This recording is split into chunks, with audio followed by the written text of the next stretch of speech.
और बाहर के लोग पढ़ने में बहुत इंटरेस्टेड है क्योंकि वहाँ तो हमारे क्या होता है कि एक ही संस्कृति है, हिंदू है तो हिंदू धर्म के सभी देवी देवताओं के बारे में, उसकी संस्कृति के बारे में सब जानते हैं।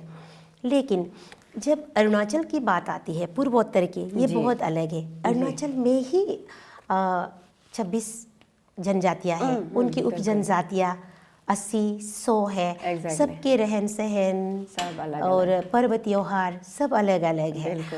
तो लोग जो है बहुत रुचि रखते हैं, बहुत इंटरेस्ट है पढ़ने के लिए।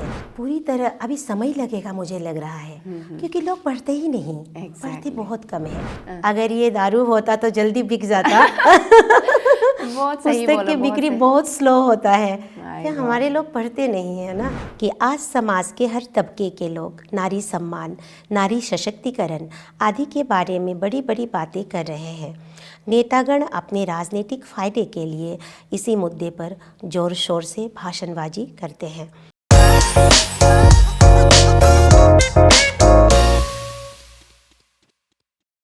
Good morning, viewers. This woman didn't follow the crowd because the one who followed the crowd go no farther than the crowd. She believed she could and she did it. Yes, our today's guest, she is an assistant professor, a writer and a mother. Please welcome Professor Morjum Loi ma'am. Welcome to the show ma'am. आपको बहुत बहुत स्वागत है हमारे show में। Thank you. नमस्ते viewers और thank you एलिशन मुझे बुलाने के लिए। जी मैम। तो मैम हम सबसे पहले ऐसे आपका एक ब्रीफ इंट्रोडक्शन आपका जुबान में फॉर आवर व्यूअर्स आप बताइए आपके बारे में कुछ। जैसे कि आपने बताया, मेरा नाम मोरजुम लोई है। मैं विनियंगा गवर्नमेंट विमेंस कॉलेज है लेकी में, वहाँ में बतौर असिस्टेंट प्रोफेसर कार्यरत हूँ। मैं हिंदी पढ़ाती हूँ, हिंदी साहित्य पढ़ाती हूँ। जी मैम। सो मैम वो विमेंस कॉलेज है एक? हाँ जी। हाउ इज़ द एनवायरनमेंट उधर में कैसा है? वो एक्चुअली वो परमानेंट साइट पे नहीं है। अच्छा। यूडी का जो बिल्डिंग है वहाँ पर हम लोग अभी चला रहे हैं फिलहाल। तो लेकी में ही है, उस लेकी पब्लिक स्कूल के बगल पे है, वहीं पर हम लोग चला रहे हैं जब से शुरू है। और मैम ये जो आपका ये कॉलेज में क्या फ़र्क महसूस होता है वो एक वुमेन कॉलेज और एक को-एड वाला में? सबसे पहले तो वीमेन एम्पावरमेंट आप कहते हैं, नारी सशक्तिकरण वहाँ पर हमें दिखता है। और हमारे वहाँ के प्रिंसिपल भी लेडी है, तो अच्छा लगता है बच्चों को पढ़ाने के लिए। जो हमारी छात्राएं हैं, और आप एक बार वहाँ जाए तो आपको पता चल जाएगा, बहुत ही मतलब एक ऐसा माहौल है ना जहाँ में सिर्फ और सिर्फ लड़कियां हैं और उन्हें पढ़ाते हुए अच्छा लगता है। एग्जैक्टली। इसलिए मुझे बहुत वो क्यूरियोसिटी था कि आप लोग का कैसा एक एनवायरनमेंट होता होगा। तो मैम आपका लिखाई राइटिंग का साथ में कैसा आपका रिलेशन रहा, कब से आप शुरू किया? एक्चुअली मैं राइटर बनने के लिए, मैं रचनाकार के लिए मैंने कभी नहीं सोचा कि मैं ऐसा एक मेरी रचना जो है प्रकाशित होकर आएगा। ये जो है साल 2009 की बात है। तो राजीव गांधी विश्वविद्यालय में तब मैं एमए की पढ़ाई कर रही थी। उसी दौरान जो है यूनिवर्सिटी फेस्टिवल था, वहाँ में हमें कॉलेज यूनिवर्सिटी जो क्या कहते हैं हाउस कैप्टन ने मुझे कहा कि एक स्कीट लिखने को।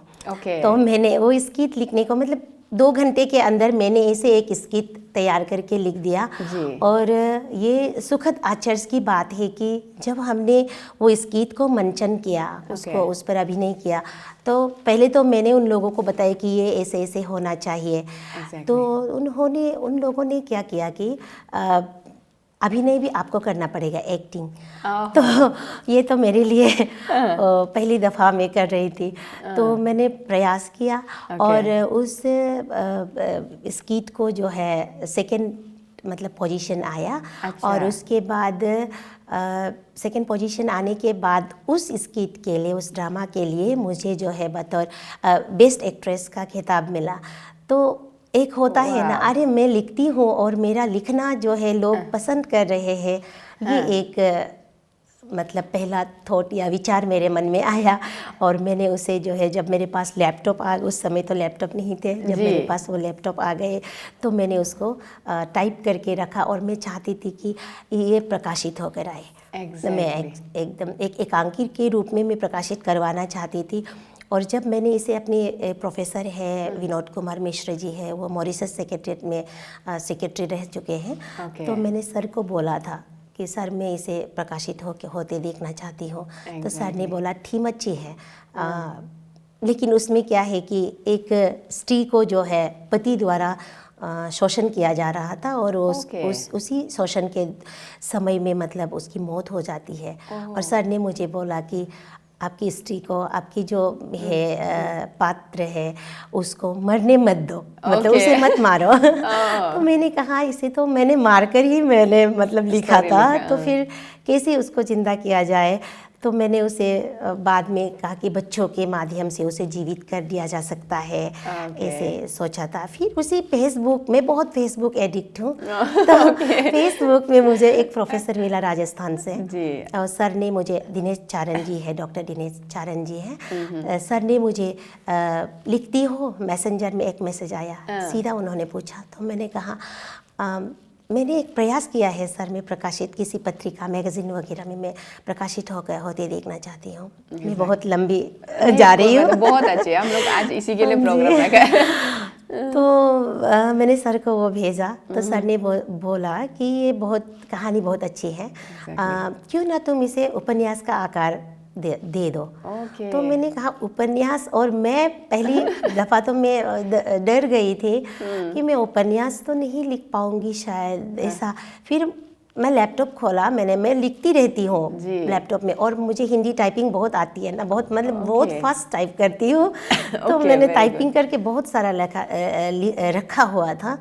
तो उसको मैंने देखा, और देखकर इस कैरेक्टर और उस कैरेक्टर को जोड़ दिया, जो मैंने अपनी कुछ डायरीज, जैसे मेरी माँ है, मेरी माँ चाइल्ड मैरिज, उनकी जो बाल विवाह हुआ था, तो पिताजी के साथ उनका कैसा संघर्षमय जीवन रहा, दोनों के बीच में उम्र का अंतराल इतना ज़्यादा था, वो सब देखा। खुद के लाइफ की जो जीवन की जो संघर्ष है, उन सबको मैंने लिख कर रखा हुआ था। तो उस डायरी को मैंने, डायरी के कैरेक्टर और इस कैरेक्टर को मिलवा दिया, और वो डायरी जो है वो पढ़कर वही एक कहानी बन गए, मतलब एक उपन्यास बन गए ना। ऐसे तो मैं नहीं कह सकती कि वो अच्छा उपन्यास है, लेकिन बाकायदा आपके सामने है उपस्थित। ओके, बट देन ये जो बहुत अच्छा बात आपने बोला, आप क्या से इंस्पायर हुआ कि मतलब इसको लिखेंगे? आपने बोला कि आपका कैरेक्टर में एक जो है शोषण हुआ, तो इसलिए क्या आप ये सब कभी देखा है और ये सब के बारे में वॉइस आउट करना चाहते हैं? कुछ आपका अंतरान, कुछ अंदर से आवाज़ आया काइंड ऑफ? जी, शोषण तो जहाँ तक देखा जाए तो हर जगह है ना, अलग अलग रूप में। तो हमारे यहाँ उस मतलब भारत के अन्य क्षेत्रों में हम जब देखते हैं, तो अन्य क्षेत्रों में हम जब देखते हैं तो वहाँ तो क्या होता है कि दहेज प्रथा वगैरह होता है। हमारे यहाँ वो नहीं है। उन लोगों को लगता है कि यहाँ स्त्री जो है बहुत ज़्यादा स्वतंत्र है, लेकिन ऐसा नहीं है ना। यहाँ पर बहुत सारी चीज़ें हैं जो मैं मेरे लाइफ में भी वो मैंने फेस किया, और मैंने अपनी माँ को फेस करते देखा। तो इन सभी चीज़ों को मुझे लगा कि हर किसी तक हर जगह पहुंचाने का एक माध्यम है साहित्य। एक आप कोई किताब या कहानी लिख दो, उसी के द्वारा आप संदेश जो है लोगों तक पहुंचाया जा सकता है। ये बहुत आसान माध्यम है। तो मैंने सोचा कि एक को जाकर कहानी सुनाने से तो अच्छा है ना कि एक पुस्तक के रूप में उपस्थित हो जाए, तो लोग उसे पढ़े, जो गलतियाँ किसी चरित्र को करते देखा है वो गलतियाँ उनसे ना हो। ये सब चीज़ें यहाँ से मतलब एक प्रयास है। ये बहुत अच्छा प्रयास है, और हमारा भी एक मतलब रीज़न है इसमें आने के लिए, कि ये प्रोग्राम को लाने के लिए, कि सोसाइटी में राइटर्स का बहुत इम्पैक्ट है अगर ध्यान से देखा जाए तो मैम ये जो मीनम आप 2009 से है, और मतलब आपने एक वो लिखा था, उसके बाद आपका पब्लिकेशन हुआ 2020 को। ओके, तो इतना सारा गैप तो इस बीच का क्या कहानी है मैम आपका? हाँ, ऐसी कोई नहीं, वो थी ना एक एकांकी के रूप में मेरे पास थी वो। मतलब वो थी, लेकिन प्रकाशित होने का जो बात है वो जब मैंने फेसबुक करना शुरू किया, उसके दौरान लोगों का मैं जो अपडेट से वगैरह उसे मैं देखती थी, उसे पढ़ती थी, तो मुझे अच्छा लगा। तो मन में होता है ना एक लालसा कि मैं भी इसे प्रकाशित होते हुए देखना चाहती हूँ। तो एक तो ये है, एक बात और मैं एलिशन बताना चाहती हूँ कि 2008-9 में मैं यूनिवर्सिटी में थी। उस समय मेरा संपर्क जो है, आप अरुणाचल का एक बहुत जाना माना हस्ती है ताई टोगोंग जी, हाँ, उन लोगों के साथ हम वहाँ हिंदी दिवस, राजीव गांधी विश्वविद्यालय की जो हिंदी विभाग है वो काफ़ी सक्रिय है, बहुत काम करते हैं ये आज भी। तो उस समय में हम लोग हिंदी दिवस के मना रहे थे, तो उसमें हमने हबीब तनवीर जी की जो एक नाटक है चरणदास चौर, उस पर हमने नाटक किया था। तो फर्स्ट टाइम, मैं तो बहुत, मुझे फोबिया होती है ना कैमरा वगैरह से, मैं बहुत डरती हूँ, आज भी इतना नहीं है। तो उसमें हमने उसको अभिनय किया। उसमें 2 घंटे का जो है प्ले था, उसमें 2 घंटे में पिन ड्रॉप साइलेंस लोगों ने बहुत पसंद किया, बहुत सराहा ना। तो उसी को देखते हुए शायद हमारे कॉलेज कैप्टन ने बोला होगा, हाउस कैप्टन ने बोला होगा कि हिंदी वाले हो तो लिखो, ऐसा सोचा होगा। तो ये लोग भी आगे बढ़ रहे हैं ना, बहुत काम कर रहे हैं साहित्य की दुनिया में, क्षेत्र में बहुत कार्य कर रहे हैं। तो मेरा मन में भी आया कि मैं भी एक, कम से कम एक एकांकी ही प्रकाशित करते देखो। और फिर जब ये आया कि मुझे उपन्यास के आकार देना चाहिए, तो उपन्यास के आकार देने के लिए तो फिर मेरे पास बहुत ज़्यादा 100-150 पृष्ठ मुझे लिखना था। तो एकांकी तो 2-3 पृष्ठ के ही थे। तो शायद इसीलिए भी समय लग गया होगा। तो बहुत अच्छा। और तोगुंग भाई के साथ मैं काम करने मिला, तोगुंग जी के साथ, वो तो बहुत अच्छा मतलब एक्टर है, इज वेरी गुड एक्टर। हमें भी बहुत उनका काम पसंद आता है। तो आपका मीनम 2020 को, उसका बाद में फिर नैनम पोनो, और ये आपको 1 साल भी नहीं लगा। हाँ। तो इसका पीछे क्या कैसा कहानी है? ये बहुत इंटरेस्टिंग क्वेश्चन है। हाँ, 1 साल भी नहीं लगा और वो इतना साल लग गया। हाँ, एक्चुअली जब मैं 2014, मतलब 2009 को मेरा ये हो जाता है, मैंने पोस्ट ग्रेजुएशन किया। उसके बाद 2010 से मैं बतौर जूनियर टीचर, मेरा पोस्टिंग तवांग के बहुत दूर दराज इलाके में हुआ था। जी, वहाँ में 3 साल लग गए। उसके बाद असिस्टेंट प्रोफेसर का ये जो नेट तो मेरा 2009 में ही क्लियर हो गया था। जी, उसके बाद जब मैं वहाँ पहुँची तो सब कहते हैं ना, लिखते रहो लिखते रहो। मतलब इस क्षेत्र में आने के बाद आपको पढ़ना और लिखना ही है ना। जी, आपका तो रुकता ही नहीं। जी, तो फिर मैं जब भी वेकेशन में, छुट्टियों में मैं गाँव जाती थी, तो मेरी माँ जो है लोक गायिका है ना, वो अब, लेकिन उस समय मुझे समझ में नहीं आता था। माँ गाती थी, हमें समझ में नहीं आते थे। लेकिन जब मुझे समझ में आया इसकी जो क्या कहते हैं महत्व को, कि कितना अपनी लोक संस्कृति को बचाना कितना ज़रूरी है। इसको जब मैं समझने लगी, उस समय मेरी माँ तो वृद्ध हो चुकी थी। तो वो नहीं गा पाती है, मतलब श्रृंखलाबद्ध वो नहीं गा पाती है।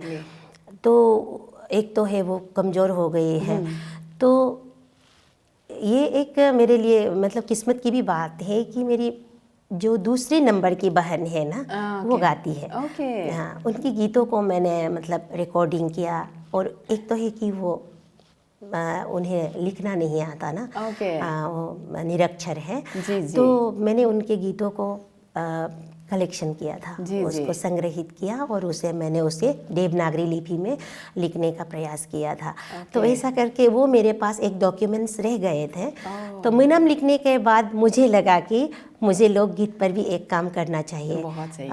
10, 11, 12 तो मेरे पास थे ही ऑलरेडी। और मैंने और अपनी बहन को, मतलब अनी को बोला कि मुझे और चाहिए। और ऐसे होते हुए 1 साल में ही ये निकल गए। तो ये नैम का रेलेवेंस क्या है मैम? ये जो हम लोग ये पोनुंग को सुनते हैं और बहुत अच्छा लगता है। नहीं भी समझ में आओ अगर हम दूसरा ट्राइब से, तब भी मतलब एक अलग से सोली मतलब ना हेवनली कनेक्शन महसूस होता है। तो इसका एक्चुअली क्यों पोनुंग गाया जाता है ना, इसमें क्या ये जो है रेलेवेंस? सबसे पहले वाली मैंने इसमें मैं ये दिखाती हूँ। ये है मेरा ननम पोनी, यही है मेरी दीदी जो लोक गायिका है, वो लोकगीत गाती है। तो इसमें जो है यहाँ भी मैंने लिखा है। फर्स्ट जो कहानी है ना, कहानी तस्वीर है दीदी का जी जी, योई बाबो से इसका आरंभ, मतलब मैं बहुत पुख्ता हमारे, क्योंकि हमारे पास अपना लिपि नहीं होने के बाद कारण हमारे जो लिपिबद्ध मतलब जो रिटन डॉक्यूमेंट्स नहीं है ना, जो है ओरल में ही है ना, जो हम लोग मौखिक ही हमारे पास उपलब्ध है। तो मैंने योई बाबो से ही यहाँ में आरंभ किया है। योई बाबो में यहाँ एक, वहाँ कोई मनोरंजन के लिए नहीं, ऐसे एक दुनिया में एक समाज हुआ करते थे जहाँ में कोई मनोरंजन नहीं है। लोग सुबह होते ही खेतों पे जाते थे, काम करते थे, शाम होते ही मवेशियों को अंदर करते थे घर में, मतलब खा पी के सो जाते थे। कोई मनोरंजन का साधन नहीं। आप भी सोच के देखिए, यहाँ जहाँ टीवी नहीं है, मोबाइल नहीं है, ऐसे समय में एक सखी जो है अपनी सखी को मतलब बुलाती है कि हम लोग चलो झूमे नाचे ना, झूमते हैं, नाचते हैं। और मतलब ये सोए हुए जो समाज है उसे अपने संगीत के सुरों से ना, उसे उस झंकार से मतलब उसे जागृत करते, उसे जगाते हैं। मतलब नहीं होता है क्या कि जहाँ मतलब फंगस लग जाता है, उस मतलब वातावरण को हम लोग अपने पैरों की जो ताल है उससे हम उसे मतलब उज्जवल बनाते हैं या उसे चमका देते हैं। इस तरीके का गीत से मैंने इसलिए आरंभ किया। तो ये लोगों के अंदर में एक उत्साह जगाते हैं, प्रेरणा देती है कि हम क्या कर सकते हैं समाज के लिए। ऐसे सोए हुए यहाँ बहुत है ऐसे कि मतलब कि क्यों अपनी माँ के जो पोका बुर्जू, आप समझ रही हो ना, पोका होते हैं, उसको आप जो खाना बना रहे हो उसको पकने का इंतज़ार क्यों ऐसे हाथ डरे बैठे हो।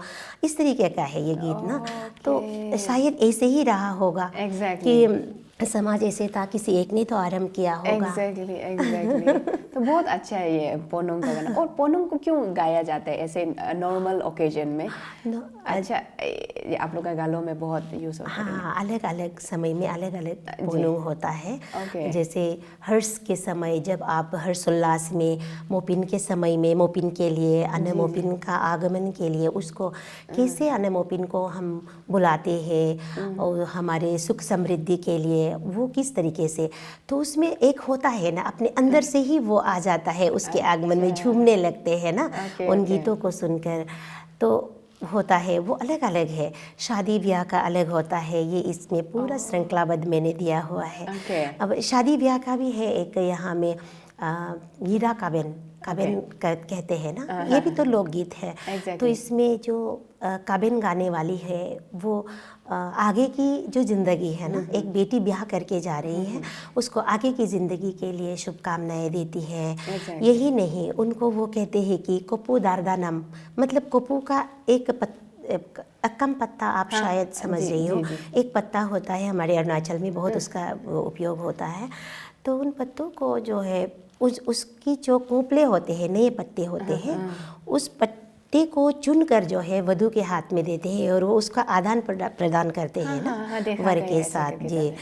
तो उसमें भी उस गीत के माध्यम से वो बताते हैं कि ये जो कोपू है ना, उसको मैंने जहाँ तूफान या बारिश या ओले पड़ते हैं उन सब से बचाकर जो रखा है, जो बहुत अच्छे से वृक्ष के नीचे जो है बहुत अच्छे से है, जो मतलब जिसमें कीड़े नहीं लगे हैं, ऐसे कोपू को मैंने उठाकर जो है उन चुनकर जो है मतलब लिया रखा हुआ है और ये आपको सौंप रहे हैं। इस तरीके से जो एक नाई या वधू के जो ब्राइड है, ब्राइड और कोपू के पत्ते का साथ जो तुलनात्मक जो एक है ना वो चीज़ होते हैं। तो ये माहौल बहुत मतलब वो गमगीन हो जाता है, लोग समझने वाले रो पड़ते हैं। तो अलग अलग माहौल में पोनू का अपना अपना महत्व होता है।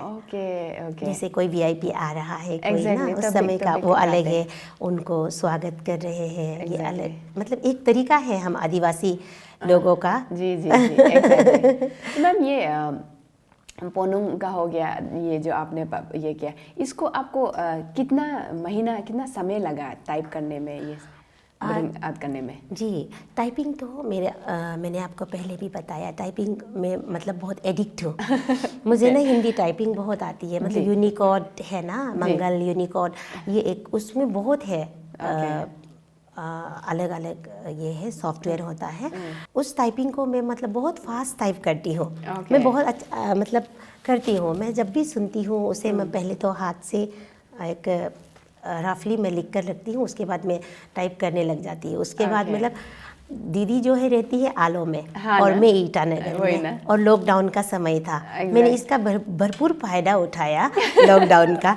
तो मैं दीदी वहाँ से मुझे ऑडियो भेजती है, उसे मैं सुन कर लिख कर उनको टाइप करके भेजती हूँ। वो कहते हैं कि ऐसा नहीं है, तो मैं उसको फिर करेक्शन करके सुधारती हूँ, ये करती हूँ, सब कुछ करने के बाद फिर भेजती हूँ। तो हमारे वहाँ में फ़ोन में कभी तो भी द लग जाता है, ऐसा बहुत सारा, बहुत मेहनत तो लगा। लेकिन ये लॉकडाउन मेरे लिए कहते हैं ना ब्लेसिंग इन डिस्गाइज। तो उसी के दौरान ये निकल गया। आपके लिए सिर्फ काम आए लॉकडाउन। तो मैम ये आपका बुक को कहीं आउटसाइड अरुणाचल कहीं पर पब्लिसिटी में, ये कहीं पर सेल में लगाया है आपने? हाँ जी, ये जो पब्लिश भी हुआ है राजस्थान जयपुर से, बोधि प्रकाशन है। तो बोधि प्रकाशन में प्रकाशित होकर आया है। तो एक अच्छा ये है कि बोधि वाले जो है इसे उसका जो विज्ञापन वगैरह होता है, एडवर्टाइजमेंट, वो बहुत कर देती है। आजकल तो सोशल मीडिया भी है ना, बोधि का एक पेज होता है, उस पर वो उसे जो है प्रचार कर देते हैं। और अमेज़न पर भी उपलब्ध है। अमेज़न पर उपलब्ध है, बहुत अच्छा। तो वहीं से है, और समीक्षा भी बाहर से। मैं तो कहती हूँ अरुणाचल से, मतलब अरुणाचल नहीं, पूरा पूर्वोत्तर भारत, पूरा नॉर्थ ईस्ट के लोगों को लिखना चाहिए, लिखते रहना चाहिए। डॉक्टर तारो सिंडिक जी की एक कथन में यहाँ कहना चाहती हूँ। डॉक्टर सिंडिक जी ने भी बोला, देहरानाटुंग कॉलेज में है एक प्रोफेसर, उन्होंने बोला है कि लिखना है, लिखते रहो, हमें लिखना है। लिखने वालों, हमारे प्रदेश में जो है लिखने वालों की कमी है, बहुत कमी है। और मैंने अच्छा लिखा या बुरा लिखा, ये सोचना हमारा काम नहीं है, ये सोचना समीक्षकों का काम है। बिल्कुल उन्होंने कहा, हमने और रिसोर्स तो बहुत है जी, रिसोर्स बहुत है, हमें लिखना चाहिए। कुछ भी चीज़ आप लिख कर रख दो, बाद में वो उन सब को कंपाइल करके एक बुक तो बन ही जाता है। एग्जैक्टली जी। तो मैम इसका रेस्पॉन्स कैसा रहा बाकी प्रदेश के लोगों के सामने? क्या उनको समझ में आया हम लोग का जो पोनुंग का, मिनम का कहने का? अच्छा, मिनम तो फिर भी डोमेस्टिक मतलब नॉर्मल हो गया, मतलब कुछ ये पोनुंग का रेलिवेंस उन लोग को समझ में आया कि क्यों ये सब करते हैं? एक तो है यहाँ में गालो जनजाति के लोकगीत लिखा हुआ है।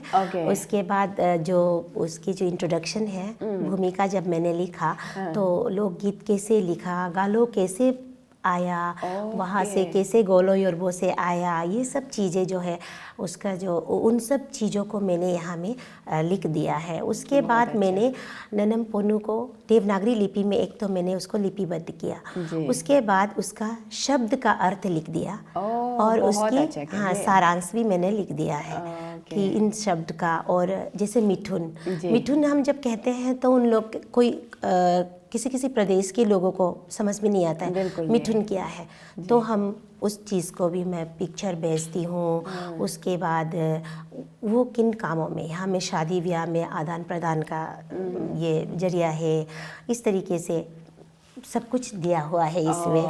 पीछे में मैंने शब्द का निर्मेन पोनू, उसमें शब्द का अर्थ दिया है, और बीच में तो सारांश वगैरह भी दिया है। तो रेस्पॉन्स कहे तो मुनाम का रिस्पॉन्स सबसे पहले तो तब मुझे लगा कि ईमेल के जरिए वे हमें संपर्क करते हैं बाहर के लोग, और बाहर के लोग पढ़ने में बहुत इंटरेस्टेड है। क्योंकि वहाँ तो हमारे क्या होता है कि एक ही संस्कृति है, हिंदू है तो हिंदू धर्म के सभी देवी देवताओं के बारे में, उसकी संस्कृति के बारे में सब जानते हैं। लेकिन जब अरुणाचल की बात आती है, पूर्वोत्तर की, ये बहुत अलग है। अरुणाचल में ही 26 जनजातियाँ हैं, उनकी उप जनजातियाँ 80-100 है। सबके रहन सहन और पर्व त्योहार सब अलग अलग है। तो लोग जो है बहुत रुचि रखते हैं, बहुत इंटरेस्ट है पढ़ने के लिए। तो वहाँ से मुझे JNU, हम तो JNU को तो बहुत बड़ा वो मानते हैं, कभी गए भी नहीं। तो वहाँ से एक बार डॉक्टर प्रोफेसर वीर भारत तलवार जी का मेल आया। उन्होंने कहा कि मैंने मुनाम को पढ़ा, और प्रोफेसर डॉक्टर राजा राम भादु जी है, वो भी राजस्थान से है। ये बहुत बड़ा साहित्यकार है और आलोचक है, वो खुद लिखते भी है सर। तो इन लोगों के, ये खुद साहित्यकार होते हुए भी मेरे लिए समय निकाला और मेरे पुस्तक को पढ़ा और उस पर समीक्षा लिखा। ये मेरे लिए तो गर्व की बात है। मतलब बहुत जी मैम, हमें कुछ पढ़ के सुनाइए ना आपका ये कोई भी एक से। ननम पोनू तो मैंने बोल ही दिया ना, बातों बातों में मैंने उस पर ज़्यादा ही चर्चा कर दिया। जैसे कि मैंने कहा, ये एक आदिवासी स्त्री की संघर्ष कथा है ना। तो इसमें यामी नाम की एक चरित्र है, उनका जो है संघर्ष है, और मुनाम स्वयं मुनाम का जो संघर्ष है वो सब है। तो यहाँ मुनाम एक बार जो है यामी के मरने के बाद जो है उसकी बेटी जो है के साथ उनका मुलाकात होती है, और उन्होंने उसे अपना जो डायरी है उसे भेंट करती है। तो उसके बाद वो बताती है कि यापी यानी यामी की जो बेटी है वो उसे बताती है कि मेरी माँ के साथ ये हुआ था, उन संघर्षों को, उन तकलीफ़ों को उन्होंने बताया। तो मुनाम ने यहाँ मुनाम को मैंने ये कहते हुए मतलब यहाँ में लिखा है कि आज समाज के हर तबके के लोग नारी सम्मान, नारी सशक्तिकरण आदि के बारे में बड़ी बड़ी बातें कर रहे हैं। नेतागण अपने राजनीतिक फ़ायदे के लिए इसी मुद्दे पर ज़ोर शोर से भाषणबाजी करते हैं, पर आज भी औरत शोषण का शिकार हो रही है। यह सत्य कभी नहीं बदलेगा जब तक पूरा समाज पूरी तरह शिक्षित ना हो जाए। मर्द औरत के हक की बात करता है, पर वही मर्द अपनी बीवी को वो हक नहीं दे पाता, कारण हम औरतों को अपने हक का पता ही नहीं है। आज भी समाज के कई क्षेत्रों में नारी पर शोषण हो रहा है। वक्त बदल गया है। आज दुनिया में स्त्री और पुरुष दोनों कदम से कदम मिलाकर चल रहे हैं, फिर भी हम आज भी कहीं ना कहीं इस पुरुष प्रधान समाज में एक लाचार निर्बल अबला नारी है। ये मुनाम से मैंने मतलब कहलवाया है। बहुत सुंदर। यहाँ मुनाम में मैंने पुरुष द्वारा स्त्री का शोषण को बहुत ज़्यादा दिखाया है। कोई कभी ये जो बहुविवाह जो पॉलीगैमी है ना उस पर बात किया है। और एक प्रथा है हमारे गालों में न्यामगनम, कि अपने भाई के साथ, देवर के साथ वो रिश्ता जो भाभी का होता है, उन सब बातों में किसी न किसी को पीड़ित होते हुए मैंने दिखाया है। तो कहीं ना कहीं समाज में हमारे भी मतलब गलतियाँ मतलब देखने को मिलता है। ये चीज़ मैंने एक मीमांसा में मेरा एक पत्रिका है जो राजस्थान में संस्कृति केंद्रित पत्रिका है, उसमें मैंने लिखा है। एक कहानी मेरी प्रकाशित होकर आई, वो है बोनती, जो हमारी बोनी है ना काम करने वाली, उस पर। तो उस पर मैंने, क्योंकि सिक्के का दो पहलू होता है हमेशा। मैं बहुत ज़्यादा बोल रही हूँ। नहीं, बहुत अच्छा, बहुत अच्छा बोल रहे हैं। कहीं ना कहीं स्त्री पर शोषण हो रहा है। तो कहीं ना कहीं मुझे लगता है, व्यक्तिगत रूप से मुझे लगता है कि हमारे भी कुछ हम में भी कमियां हैं ना, हम लोग भी शोषण जी कर रहे हैं हाँ, किसी जी और को फिर कमी हम में भी है। ये चीज़ को यहाँ में मैंने एक अंश में पढ़कर सुनाती हूँ। यहाँ एक काम करने वाली के साथ जो है मालिक का नाजायज़ संबंध हो जाता है, यानी वो बलात्कार कर देती है। और बीवी जो है पत्ते खेलने में, ताश खेलने में वो व्यस्त रहती है, उसको घर का कोई खबर नहीं है। तो ऐसे माहौल में वो प्रेग्नेंट हो जाती है। जब वो गर्भवती हो जाती है तब जो उसकी बीवी की जो बहन है वो उस दर्द को समझती है, वो बाहर पड़ती है। उन्होंने अपनी बहन से वो बोल रही है कि दीदी, वो उस बच्चे को गिराने की बात कर रही है बीवी। तो उन्होंने फिर उसको डांटती है, और कोई नहीं मिला क्या, इस प्रकार से बोनी को ही डांट रही है ना। तो काम वाली को तो अपना पति को तो बोलने की हिम्मत नहीं है। तो इस पर बहन जो है अपनी दीदी से बोल रही, दीदी माफ़ करना, परिवार में आपका भी एक जिम्मेदारी होती है। रोज़ दोस्तों के साथ बैठकर पत्ते खेलना ऐसा नहीं होता है। बच्चों को कुछ चाहिए तो नीलम, मेहमान आए तो नीलम, जीजू बाहर से थके हारे आते हैं तो पानी का एक गिलास भी आपके हाथ से नसीब नहीं होता। मैंने भी बचपन से देखा, उनका खाना, कपड़े, चाय, हर वो चीज़ जिसकी उन्हें ज़रूरत है नीलम कर देती है। आपको तो मैं ये भी नहीं पता होता कि आपका पति खाया कि नहीं, आपके बच्चे पेट भर खाया कि नहीं, उन्हें दस्त है, एलर्जी है, बुखार है, सब कुछ यालम यानी नीलम देखती है बिना आपको खबर किए। बुलाने आओ तो भी आप नीलम की बात न सुनकर अपनी जुआरी दोस्तों के लिए अलग अलग फरमाइश करती रहती है। पति की भी कुछ ज़रूरतें होती है, इच्छाएं होती है, तभी तो वो कहते हैं कि तभी तो क्या तकम ने, ओ नहीं यालम बताओ किसका बच्चा है। पागल शेरनी की तरह दहाड़ने लगी। इस तरीके कहानी आगे जाती है। ये बहुत सुंदर है मैम, ये आपने बहुत अच्छा से जस्टिफाई किया, क्योंकि होते हैं सिक्के के दो पहलू, जैसे आपने बोला एक मेनम का और एक तो इस साइड का औरत का भी, तो मैन सिर्फ क्यों वो करने। बहुत सुंदर बोला। मगर अभी थोड़ा हम लोग एक ब्रेक लेते हैं। Viewers, meet you on the other side, will be right back.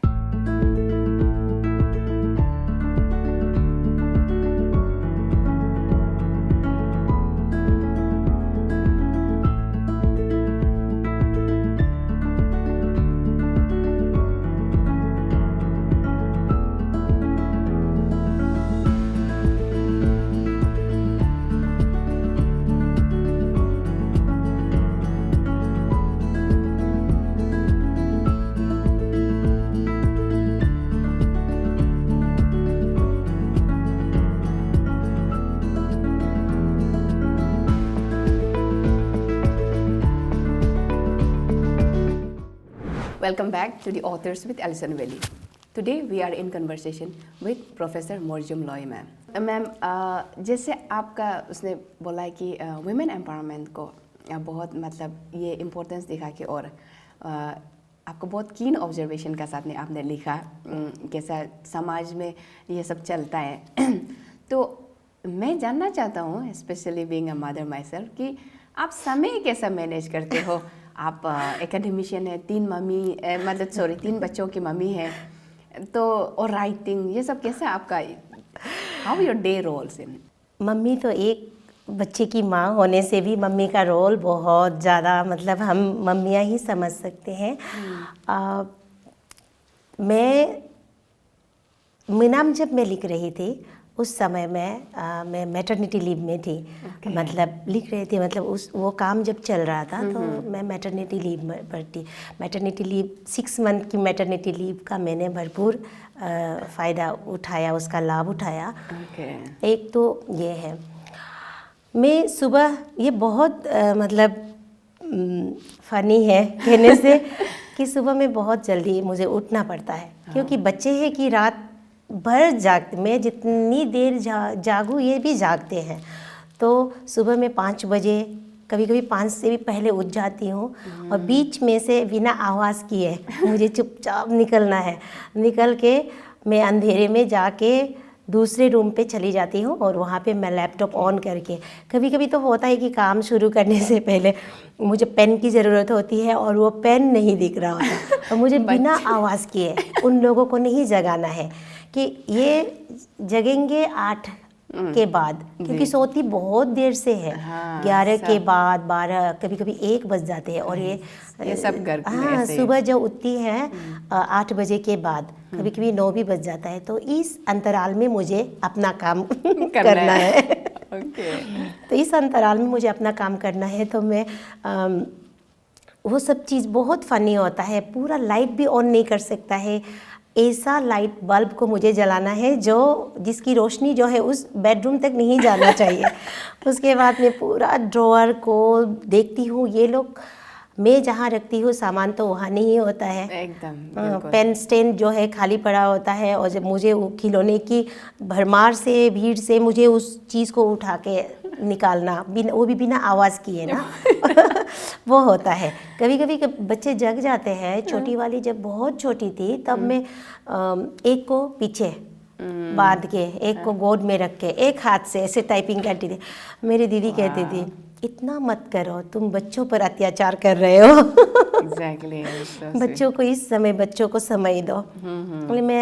मुझे तो लगता है कि बच्चे को भूख नहीं लगना चाहिए बस समय पे सुलाना चाहिए ना। Exactly. उसके बाद कितना उसको प्यार दो। वही ठीक, बिल्कुल ठीक बोला।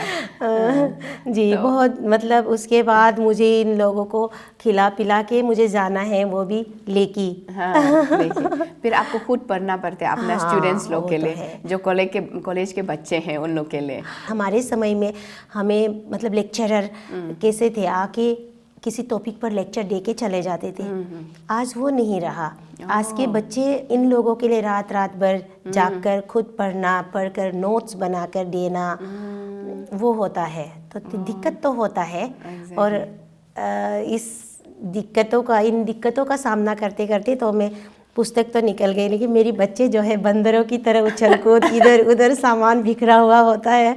एग्जैक्टली। तो मैम आपका ये सब मेहनत का फल उसका रूप में आते हैं। आपका अवार्ड्स जो है ना, अखिल भारतीय लेखक सम्मान आपको 2014 में मिला जी। इसका बारे में हमें कुछ बताइए। मुनम लिखने से पहले जी अच्छा। मैं ऐसे ही पत्रिकाओं में थोड़ा बहुत, उस समय तो ऐसा नहीं था कोई जो आता है, क्योंकि इन लोगों को प्रोत्साहन देना होता है। ये संस्था एक हिंदी को प्रमोट करने के लिए ना, नॉर्थ ईस्ट में जो ही हिंदी भाषी क्षेत्र कहा जाता है ना हमारे इसको, तो इसके लिए इन लोग जो है जो भी लिखने वाले हैं उन्हें प्रोत्साहन देने के लिए ये अवार्ड दिया जाता है। अभी मेरी जो कृतियाँ हैं, रचनाएं हैं, इसके लिए तो मुझे अभी तक मतलब मैं उसकी उम्मीद भी नहीं रखती हूँ। मुझे काम करना है। मैं उसके ये सम्मान मुझे नहीं मिला और आगे मिलेगा ये मैं नहीं सोचती हूँ। ये जो है शिलोंग में है इसका हेड ऑफिस, तो वहाँ सेमिनार पे मैं गई थी। तो जाने से पहले फॉर्म भरता है। उस फॉर्म में लिखती हो क्या ऐसे कुछ राइटिंग्स के बारे में, तो मैं ऐसे ही कुछ कॉलेज यूनिवर्सिटी मैगजीन्स पर कह के अपना एक लेख भी वहाँ भेज दिए थे। उसी के लिए अरुणाचल से 3 लोगों को एक साथ सम्मानित किया था। वो राजभाषा अधिकारी है गुम्पी गुसो मैडम आरजीयू में, उनको मिला था। और एक मिली रानी पॉल कोई है, उन मैडम, हम तीनों को मिला था। लेकिन ये राष्ट्रीय स्तर की है। उस समय तो मुझे बहुत खुशी, अभी भी खुशी होती है ना, एक ही है वो नहीं, बहुत अच्छा। और आपको आगे और मिले। और उसके अलावा भी आप बहुत आर्टिकल्स कंट्रीब्यूट करते हैं मैगजीन्स वगैरह में। ये आप लिखते रहते हैं बीच बीच में जी, प्रयास। तो इसका बारे में कुछ बताइए, आपका लेटेस्ट क्या आपने सबमिट किया था? लेटेस्ट तो मैं एक लेकर आई हूँ, मुझे लगा कि कभी ज़रूरत भी पड़ सकता है। हाल ही में अखड़ा एक झारखंडी पत्रिका है, साहित्य संस्कृति पर है। वो त्रैमासिक पत्रिका हम कहते हैं, जो 3 महीने में, एवरी 3 मंथ में वो निकलते हैं। तो उसमें मुझे जो है मैडम ने मुझे लिंक दिया कि आपका जो है, मैंने आर्टिकल बिना पूछे जो है छाप दिया। क्योंकि मैंने आपको बताया मैं फेसबुक एडिक्ट हूँ। मैं फेसबुक जो भी लिखती हूँ वहाँ अपडेट करती हूँ। तो वहाँ मैंने कुछ लिख कर दिया था। तो उसको मैडम ने पब्लिश करवा दिया। So और sweet. ये बहुत इंटरेस्टिंग है।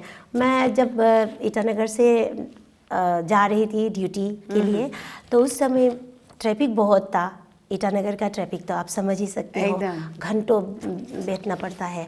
तो मैं वहाँ ट्रैफिक में फंसी हुई थी। तो उसी दौरान जो है मैंने फेसबुक खोला, ऐसे ओपन करके देखा तो एक मित्र का जो है फ्रेंड है, उनका फ़ोटो बहुत सुंदर आया। तो मैंने कहा ngok ajen kaken kaken, मेरी सहेली बहुत सुंदर है। तो फिर थॉट आया, एक विचार मतलब दिमाग में ऐसे कौंध गई कि काकेन काकेन, इसमें राइमिंग तो मुकेन मुकेन होता है, तो क्यों ना इस पर एक लोकल कविता ही कर दूँ।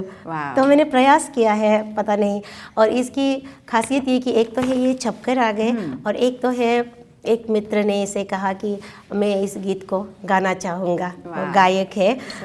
तो मैं थोड़ा सा पढ़कर सुनाती हूँ। ngok ajen kaken kaken, ngok apuk muken muken, kopu raruge kopu dardana gaibe, kote raruge kote dardana gaibe, apu narulok apu loda gaibe, ane narulok ane loda gaibe, ngok ajen kaken kaken, ngok apuk muken muken। लंबी कविता है।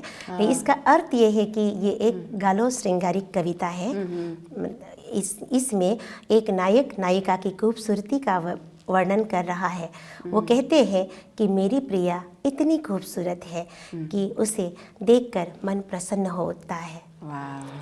उसकी पवित्रता कोपू में से भी विशेष कोपू के कोंपलों की तरह, उसकी खूबसूरती फूलों में से विशेष फूलों की तरह है।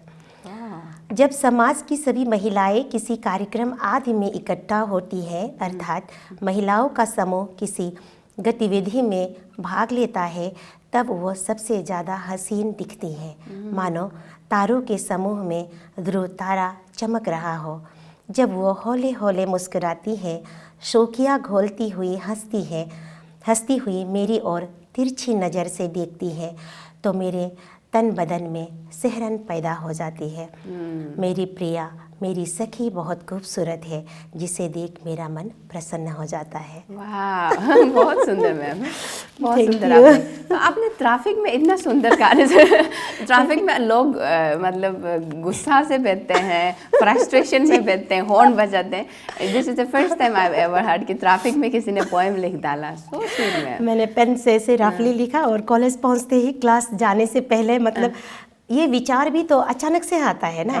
रात के बीच में भी मुझे कुछ विचार मतलब मन में आता है, तो मैं जाग जाती हूँ और मैं उसे एक किसी पेपर में उसे लिखकर मैं रख देती हूँ, क्योंकि वो नेक्स्ट टाइम वो भूल जाएगा, वो नहीं होता है ना। तो ट्रैफिक वाले भी मैं क्लास लेने से पहले फटाफट लिखा और घर जाके उसको टाइप किया, और मुझे खुद मतलब इंटरेस्टिंग लगा। तब मैंने फेसबुक में पोस्ट कर दिया। बहुत अच्छा किया मैम, और हम आई विश कि आप हमें ऐसे लिखते रहें और हम हमेशा सुनते रहे इस तरह। मैम, तो मैं कमिंग बैक टू ये मदरवुड का, आप बीइंग राइटर, आप अपना बच्चों को किस तरह से ये राइटिंग लिटरेचर में रुचि रखने के लिए किस तरह से ब्रिंग आप करेंगे? कैसा ये सब का आपका सोच कैसा है उसका? हाँ जी, बच्चों को तो मैं सबसे पहले तो उनकी रुचि अपनी होगी। मैं ज़बरदस्ती, मैं तो हमेशा कहती हूँ, मैं बेटियों को नहीं कहूँगी कि आपको डॉक्टर बनना है, इंजीनियर बनना है, लेकिन ग्रेजुएट होना पड़ेगा, है ना। समाज का, ज़िंदगी का अच्छा बुरा कुछ समझना चाहिए, समझदार होना चाहिए।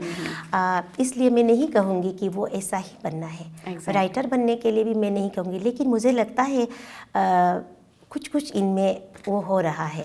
जैसे मैं दिन के समय इन लोगों को खिलाने पिलाने, छुट्टियों में मैं जब लैपटॉप ऑन करती हूँ, ये लोग चार्जर लगा देते हैं, और मेरी जो चश्मा है ना, वो लेकर छोटी वाली भी लाती है, मामा और मामा काम कर रही है, इस तरीके से।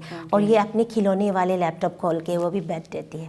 और मैं कभी कभी देखती हूँ तो वो वही करते हैं जो हम कर रहे होते हैं। ऐसे करते हैं, बुक को ऐसे करते हैं, फिर ऐसे सब पूरा कॉपी कर रहे हैं। हो सकता है अगर नहीं हुआ तो भी कोई गम नहीं है। बोलते हैं ना कि एडवाइस से ज़्यादा जो देखते हैं उसको ज़्यादा सीखते हैं आपका, तो ऐसा हो रहा है। तो दैट्स वेरी गुड। शायद। मैम, आप आपका जॉनर क्या हमेशा वीमेन सेंट्रिक रहते हैं ना कुछ और फील्ड में भी आप लिखना पसंद करेंगे? जी, ना चाहते हुए भी मतलब वुमेन सेंट्रिक ही मुझे लग रहा है। लेकिन हाँ, मैं जो हमारे जैसे कि मैं गालो जनजाति से हूँ, तो गालो के अंदर ही इतनी सारी चीज़ें हैं ना, हम उसे संसाधन ही कह सकते हैं। रिसोर्स इतना ज़्यादा है कि हम उसे मतलब हमें करना चाहिए। मैं तो सबको कहूँगी, हर ट्राइब के लोगों को, बच्चों को लिखना चाहिए। आप मत ये मत देखो कि आपने अच्छा लिखा, पब्लिश करने में जल्दबाजी मत करो। जैसे कि मैंने 2016 को मैटरनिटी लीव के दौरान मैंने उस चीज़ को किया, 2020 में पब्लिश हुआ। कोई जल्दबाजी नहीं करना है, लेकिन जो चीज़ आप देख रहे हो, जैसे गांव में बहुत चीज़ होता है, शादी ब्याह हो, पूजा पर्व त्योहार जो भी हो ना, आपके न्योकुम हो गया, द्री हो गया, बहुत कुछ चीज़ें हैं, लोसर हुआ, तो उन सब चीज़ों को आप जो है, जो आप देख रहे हैं, उन चीज़ों को आप जो है कलमबद्ध करके रखना चाहिए। आप लिख कर रखिए, और बाद में कहीं ना कहीं आगे जाके वो काम आने वाला है। क्योंकि हमारे पास अपना लिपि नहीं, अभी विकसित नहीं है, पूरी तरह विकसित नहीं है, तो हमको ये करना है। आप अगर मौलिक नहीं लिख पा रहे हो तो भी अनुवाद ही करो। किसी के लिखा हुआ चीज़ को आप ट्रांसलेशन ही कर दो। वो चीज़ हो सकता है। तो लिखने का चीज़ और विषय तो बहुत है। मैंने उन गालो लोक जीवन पर भी मेरी जो पत्र है, आलेख वगैरह लिखती हूँ, तो मैं गालो लोक जीवन वगैरह पर लिखती हूँ, जिसमें शादी होता है, गृह निर्माण, घर बनाने का प्रक्रिया हमारा बहुत सुंदर होता है। पूरा अरुणाचल में हम लोग बांस से, लकड़ियों से, बेंत की रस्सियों से कितना सुंदर एक घर का निर्माण कर देते हैं ना। तो उन सब चीज़ों को जो है मैं जो है इकट्ठा करती हूँ और लिखती हूँ। बहुत ये करना भी चाहिए, क्योंकि ये सब गायब हो रहा है मैम, इसको कोई तो प्रिजर्व करना चाहिए। जी, तो मैम आप इतना कुछ लिखते हैं और आई होप कि आपका बहुत सारा रीडर्स देख रहे हो आज, और उन लोग आपका बुक्स को भी ढूंढे। तो मैम आपको क्या लगता है, हमारा ये अरुणाचल में राइटिंग, मैं इसको सबको पूछता हूँ, इट्स लाइक कॉमन क्वेश्चन, क्या राइटिंग का करियर बन सकते हैं फुल फ्लेजर, कि इसमें डिपेंड हो के उसी से ही कमाई हो, एक जीने का जरिया? एक्चुअली ये मतलब पूरी तरह अभी समय लगेगा, मुझे लग रहा है, क्योंकि लोग पढ़ते ही नहीं, पढ़ते बहुत कम है। मैं तो कहूँगी अभी के जो विद्यार्थी हैं, जो इस समय हमारे कार्यक्रम को जो देख रहे हैं, उन लोगों को भी मैं कहना चाहूँगी, जो भी हो खाली समय में पढ़ा करो। और सबसे पहले अपनी जो स्थानीय राइटर्स है ना, रचनाकार है, उन लोगों को पढ़ो। राजीव गांधी विश्वविद्यालय हमारे हिंदी विभाग है, उसमें कई सारे हैं, मतलब अपने स्थानीय रचनाकार कहा जाए तो डॉक्टर जोराम यालम नावम जी है, बहुत अच्छा लिखती है। उनकी साक्षी है, पीपल है, जंगली फूल है, अभी गाय गेचा की औरतें, ऐसे उनकी बहुत मतलब रचनाएं हैं, पढ़ना चाहिए। उन लोगों को मैं कहती हूँ, आप सोशल मीडिया में हो तो फेसबुक में भी इन लोगों को लाइक करो, फॉलो करो। और है डॉक्टर जमुना बीनी तादर जी है, और डॉक्टर प्रोफेसर ओकेन लेगो जी है, अपने स्थानीय राइटर है, और यहाँ के बहुत सारे हैं। मैं तो जुमसी सीरम जी है, और यहाँ पद्मश्री येशी दौरजी तोंगची जी है। मैं तो बहुत बड़ी फैन हूँ इन सभी साहित्यकारों की। पढ़ना चाहिए अपने स्थानीय, बहुत सारा नॉलेज है हम लोग यहाँ का राइटर्स को। लिखना चाहिए, जो है ना है। थाई न्योरी जी है सर, ताई न्योरी जी है, ताकुब जिरदो सर है, डॉक्टर ताकुब जिरदो सर है ना सर, जो स्थानीय हमारी गालो में लिखता है।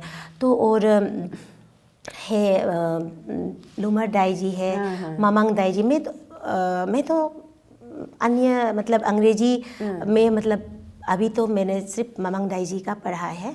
तो उनकी जो है लिजेंड ऑफ पेंसम है, ऐसे वो सब है, द ब्लैक हील्स ना, वो सब है। तो पढ़ना चाहिए अपने स्थानीय। अब ऐसा करने के बाद ही तो आप पाठक जब पढ़ने लगेगा, हमारी किताब जो है यहाँ से ज़्यादा वहाँ बिकता ज़्यादा है बाहर में। बाहर के लोग कैसे जाने कैसे हमारे नंबर्स लेके हमें ईमेल पे संपर्क करते हैं, फ़ोन पे संपर्क करते हैं और हमारी पुस्तकों की मांग करते हैं। वो कहाँ मिलेगा ये सब। ये मेरे साथ ही नहीं, सभी राइटर्स के साथ, जैसे लिली जोमो जी भी, मैंने अभी उन लोगों का, तारो सिंडिक जी है, बहुत सारे राइटर्स हैं ना, उन सभी के जो है पुस्तकों को पढ़ना चाहिए। तो कुछ ना कुछ मिलेगा। हमें तो सबसे पहले तो अपनी संस्कृति को बचाना है। बिल्कुल। अभी मेरी जो आने वाली पुस्तक है उसको मैं अपने गांव के नाम समर्पित करना चाह रही थी। तो मैं चाह रही थी कि बुक का कवर भी, आपने देखा होगा इसमें भी मैंने लोकल किया है ना, तो मैंने बुक का कवर के लिए गाँव की जो पुल है ना, जो हैंगिंग ब्रिज है, उसका फ़ोटो मांगा। किसी के पास भी नहीं है अब, और घर भी सब अभी आरसीसी है, टीना है, पिलर उठाया है, पुराना वो वाला नहीं है जो हमें चाहिए। तो ये होता है। तो हमारी संस्कृति को बचाने के लिए इन लोगों की, सभी रचनाकारों की रचनाओं को, अभी तो ये दुकान दादा में भी सब पुस्तक मिल जाता है, और जो रचनाकार नहीं दिया है उन लोगों को भी देकर रखना चाहिए। एग्जैक्टली, बिल्कुल। ऑनर है ना धोनी जी, धोनी रिबा जी, उनके पास मैंने मीनाम को पहले रखा था। उन्होंने जब पुस्तक की बिक्री हो गई तो सर ने मुझे फ़ोन किया था, तब बोला मैडम समय बहुत लगा ना, अगर ये दारू होता तो जल्दी बिक जाता। बहुत सही पुस्तक की बिक्री बहुत स्लो होता है, क्या हमारे लोग पढ़ते नहीं है ना। कितना वाइटल बात का, बहुत इम्पोर्टेंट, मतलब ना एक गंभीर बात बोला उन्होंने। दारू होते तो जल्दी बिक्री हो जाते। आई होप रीडर्स लोग सुन रहे हो और आप लोग दारू नहीं बुक खरीदे, तब जाके हमारे लेखिका और राइटर्स के लिए एक सोर्स ऑफ इनकम बनेंगे ना। तो मैम आपने इतना सारा ये राइटर्स का अरुणाचल का बताया, क्या आप बाहर के बुक्स भी पढ़ते हैं? क्यों नहीं, वो तो पढ़ना ही पड़ेगा। उनसे ही प्रेरित होकर हम ना, जैसे कि प्रेमचंद जी है, उनकी भाषा बहुत सहज लगता है मुझे। बहुत सारे हैं, मैं तो मृदुला गर्ग जी को भी पढ़ती हूँ, कई सारे। और जैसे कि राजनीति में नहीं होता है क्या, राजनेता को देखना है, राजनीतिक पार्टी को नहीं देखना है। तो बुक में भी राइटर को नहीं देखना है। जरूरी नहीं कि जो चेतन भगत ने लिखा है वो ही पढ़ना है, वही अच्छा है, ऐसा नहीं है। तो छोटे छोटे राइटर्स की भी बहुत अच्छी अच्छी कहानियाँ मतलब होते हैं, कृतियाँ, तो सभी को पढ़ना चाहिए। आज मैं तो कहती हूँ जब आप कुछ खाते हो पकौड़ी वगैरह, तो वो रैप करने वाले पेपर को भी पढ़ ही डालो ना, कहीं ना कहीं से आपको बहुत कुछ मिल ही जाता है। आपको पेट का तो पूजा हो रहा है, आपका दिमाग का तो पूजा देगा। वाह मैम, आपका साथ बात करते रहने चाहिए, मतलब बहुत सारा, बहुत इंस्पायरिंग। तो मैम कुछ राइटर्स ऐसा होता है कि ऐसा पब्लिश करने के लिए और या फिर आगे आने के लिए उन लोग कॉन्शियस रहते हैं, शर्म करते हैं। और जैसे आपने तारो सिंडिक जी का नाम लिया और बोला है कि आप उसको मत सोचिए कि कैसा रिसीव करेंगे, आप अपना लिख डालो। तो आप जब फर्स्ट मीनाम का जब ये किया था, रचना किया था, और कैसे आपने वो ब्रेक थ्रू किया ग्लास सीलिंग का, मतलब आपको भी ऐसा कॉन्शियसनेस रहा? हाँ। क्योंकि आपने हमारी इस वार्तालाप के कन्वर्सेशन के दौरान तो व्यूअर्स को भी पता चल गया हो कि ये लोकल हिंदी बार बार निकल रहा है, क्योंकि होता है हमारे पास जो लिंग भेद है ना, था ती का चक्कर है जो बहुत मुश्किल होती है। हम घर में अलग भाषा बोलते हैं, लिखते अलग है, और जब क्लासरूम में होता है या फिर किसी मंच पर होता है तो हमारी भाषा अलग हो जाती है। तो ऐसे में क्या होता है कि हमें वो चीज़ रहता है डर कि जाने कैसा होगा, मैं ये भाषा कैसी होगी, कैसा होगा ये, इसे लोग किस तरीके से लेंगे। लेकिन उसके लिए भी है ना, आप लिखिए, प्रकाशक के पास वो सब चीज़ें हैं जो आपकी कुछ, जो आपको वो आपने भेजा वो छापकर आ जाएंगे, ऐसा नहीं है। वो एडिट वेडिट भी आप थोड़ा भाषा को देख दीजिए, वो एडिट वेडिट कर देंगे, उसके बाद आपको प्रूफ रीडिंग के लिए भेज देंगे, आप उसको प्रिंट आउट निकालेंगे और आप खुद चेक कीजिए, जोड़ना घटाना जो हो, उसके बाद भेजिए, फिर दोबारा वहाँ से आएगा, फिर वो सिलसिला चलता रहता है। तो वो डर नहीं। और इन लोगों को पता होता है हम हिंदी भाषी क्षेत्र से हैं, नॉन हिंदी स्पीकर्स हैं, तो हमारे में तो उनसा नहीं होगा ना। उन लोगों के वो हमें उस तराजू पर नहीं तोलेंगे। लेकिन हाँ, ये कितना अच्छी बात कहा आपने।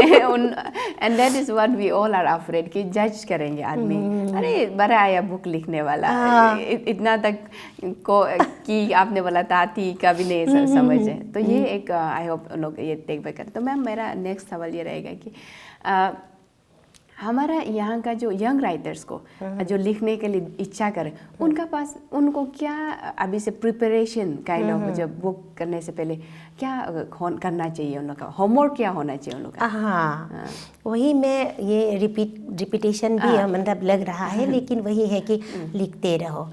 कुछ भी आपने देखा, मतलब आप डायरी जैसे ही सही लिख डालो। आज की क्या गतिविधियाँ रही, आज की किन किन कार्यक्रमों में क्या क्या हुआ, उन सब चीज़ों को आप लिख डालिए। किसी की उक्ति, जैसे हम दोनों के इतनी देर की जो बातचीत है, कन्वर्सेशन है, उसमें उनको कुछ मिला तो आप उसको कागज़ पे लिख डालिए। मूवी देख रहे हो, कुछ डायलॉग अच्छा लगा, कुछ सीन अच्छा लगा, लिख डालिए। आप मैं तो कहती हूँ आप मौलिक ना सही अनुवाद करने का प्रयास कीजिए। ट्रांसलेशन भी एक बहुत जो यहाँ नहीं होता है, जैसे कि ट्रांसलेशन के माध्यम से ही तो हम लोग लुमर डाई जी की जो कन्यार मूल्य है वो हम पढ़ पाए। वो हिंदी में आ गया, लिखा असमिया में। और जो येशी डोरजी थोंगसे जी है पद्मश्री, और सर की जो पुस्तकें हैं सोनाम, उसका मूवी भी बना था, वो हम पढ़ पाए क्योंकि इसका ट्रांसलेशन हुआ ना, उसका हिंदी अनुवाद है। नहीं तो हमें असमिया समझ में नहीं आती। और शव काटा मानुष ना, शव काटने वाला आदमी बनकर आ गया तो हम पढ़ पा रहे हैं जी। तो उसके लिए आपको लिखते रहना चाहिए। मत देखो कुछ भी चीज़, कविता, जैसे कि मैं अभी एक अंश में यहाँ बैठे बैठे द स्पेस के लिए 2 लाइन बोल सकती हूँ। प्लीज मैम, अनुमलिक हमारे ओनर होगा। अनुमलिक टाइप का। जैसे आप लोग क्या कहेंगे ये मत सोचिए ना, ये भी आप सोचने लगेगा तो कहता है ना कि ये भी आप सोचेगा तो मतलब आपके लिए क्या, आप वही तो आपको लोग क्या सोचेंगे से हट के आपको करना है। जैसे कि मैं अभी कोशिश करती हूँ, होगा कि नहीं, जैसे कि ये हम दोनों हम आपके स्टूडियो में मैं बैठी हूँ, तो जैसे कि बागों में बहार सा, बागों में बहार सा, गुलों में गुलाब सा, बागों में बहार सा, गुलों में गुलाब सा, जो चिराग को रोशन करे, जो चिराग को रोशन करे, वो मंच है द स्पेस का। Thank you. ये सब प्रयास मतलब थैंक यू, जैसे ये अच्छा नहीं था पर भी फिर भी आप प्रयास करो। मैं कह रही हूँ, ऐसा नहीं है कि मैं तो खुद को ज़रूरत किया, मुझे ऐसा लगता है कि पुस्तक लिखा है, मैं मतलब बड़ा मैं ओहदे में पहुंच गया, ऐसा नहीं है जी। एक मामूली सी इंसान हो, मैंने लिखने का प्रयास किया, जो छपकर आ गया ना, वही है। बहुत सुंदर, thank you so much ma'am. आप हमारे लिए पोएम भी बोला। आप बहुत स्वीट बोलते हैं, मगर जब आपका ये रिटेन और ये सब आते हैं तो सब्जेक्ट्स आर सो मतलब स्ट्रॉन्ग और अच्छा। बहुत आप अच्छा ये मतलब वर्ड्स यूज़ करते हैं। तो मैम आपका एक ऐसा ड्रीम प्रोजेक्ट है कभी दिन में, काश मेरा पास इतना समय हो, इतना मतलब फाइनेंस स्टेबिलिटी हो कि मैं ऐसा कुछ लिखूं, ऐसा कुछ करूं, ऐसा कुछ है आपका ड्रीम प्रोजेक्ट? आगे की सोचूं तो मतलब वो, क्योंकि अभी का माहौल ही इतना है कि प्रेजेंट जो वर्तमान है वो इतना हेक्टिक है कि बच्चों को संभालो, कॉलेज देखो, अब थोड़ा बहुत लिखने का प्रयास करो। ये प्रोफेशन और भी बहुत ज़्यादा मतलब बिजी वाला प्रोफेशन है। हमें जो है ओरिएंटेशन जाना पड़ता है कोर्स के लिए, रिफ्रेशर कोर्स करना है, जर्नल में अपना आलेख जो है प्रकाशित करवाना है, बुक रिव्यूज़ लिखना है, बहुत कुछ होमवर्क हमारे ये है। तो मैं आगे की नहीं सोच पाती हूँ। जो करते करते होते होते जो हो जाता है वही चीज़ बहुत स्वादिष्ट भी होता है। वो भी सही बोला मैम, आगे के नहीं सोचते हुए जाना, ये भी अच्छा वर्तमान को सही करो, आगे खुद ठीक हो जाएगा। जी मैम, आपका साथ कन्वर्सेशन इतना इंटरेस्टिंग रहा एंड आई होप कि व्यूअर्स भी देख रहे हो कि आपको भी आज का कन्वर्सेशन बहुत ही अच्छा लगा हो। तो इट्स टाइम टू से good by two ma'am. Ma'am आपका आने के लिए बहुत बहुत शुक्रिया आज का स्टूडियो में समय निकल के। See you all next week. Till then keep following the space for news and more. Bye bye. मैं फेमिनिस्ट का मेरा जो मतलब वो ये है कि फेमिनिस्ट मतलब जो भी न्याय के लिए लड़ता है, ओके, अन्याय के खिलाफ जो भी आवाज़ उठाए वो फेमिनिस्ट है। ऐसी चीज़ें जब लिखी जाती है तो ये सिर्फ मेरी नहीं है, बिल्कुल। और जब हम लिख करके जब समाज को हम दे देते हैं तो आपका पूरा हक बनता है कि मुझसे पूछें, बिल्कुल, और क्योंकि वो आपको इफ़ेक्ट कर रहा है ना, तो इसलिए मैं आज़ाद नहीं होंगी, तो मुझे क्वेश्चन करना आपका हक बनता है। जंगली फूल जो है ना, बहुत सारे लोगों ने मुझसे ये पूछे कि आपने इसका नाम जंगली क्यों रखा। Exactly. क्योंकि जंगली वर्ड जो है लोगों को लगता है गाली है। तो ये परसेप्शन है एक्चुअली, हम लोगों को समझना होगा। इसके लिए भी मैंने फिर इसी नाम को चुना, क्योंकि वर्ड में गाली नहीं है। एग्जैक्टली। आपके दिमाग में गाली है। और हम लोग जो ट्राइबल लोगों को तो जंगली शब्द से प्रेम करना चाहिए।